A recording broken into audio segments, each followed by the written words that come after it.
So after you discover your partner's affair, you are basically thrown into a pit of despair almost immediately. What you're experiencing is acute shock, and this can last from, days to weeks, and some people feel it lasted months for them or even longer. Most of the time, it's a shorter period of time and then you move into grief. But let's talk about how to survive the pit of despair because it feels so profoundly awful. So the first thing is to be really, really gentle with yourself. You just got hit by an emotional bus. It really feels like you've been run over. You feel emotionally awful and you feel physically awful. You're probably going to feel very tired and have a hard time functioning. You're really going to struggle with concentration or forming any kind of thought. You're probably just going to sit there and feel kind of numb and stunned. This is really, really normal.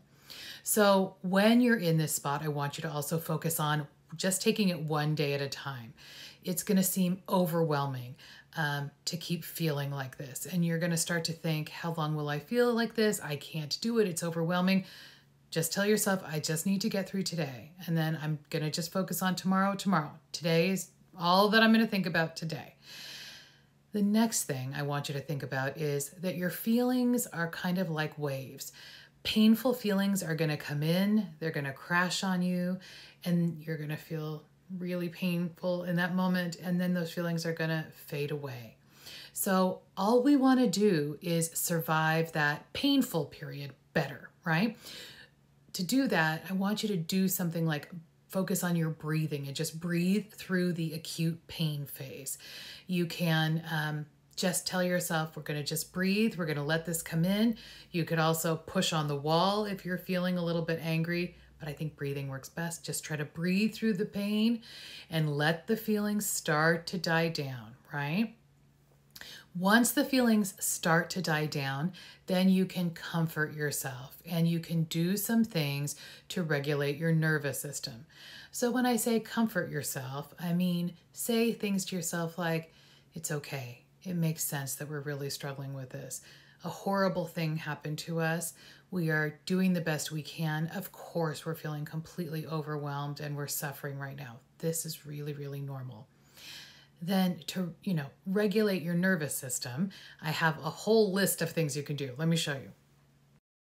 If you head on over to my website, the link is in my bio, then you can check out the blog. And this is an article on the blog. It's called 50 Ways to Soothe Your Nervous System When You're Upset. There's really a list of 50 different things there for you to experiment and try.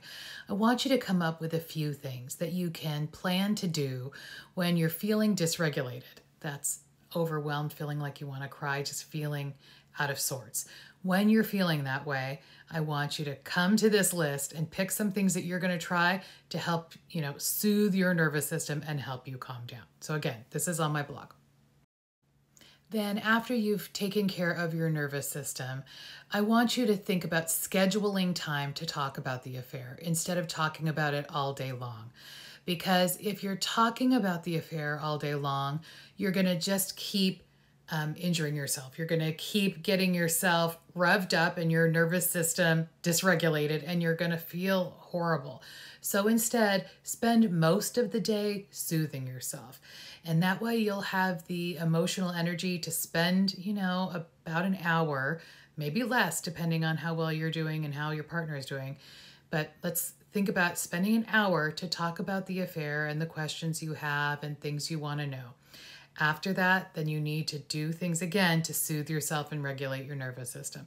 So this is going to help you get out of that pit of despair with in the most comfortable way possible. The truth is, it's just a very painful period, and there's no way to make it not painful.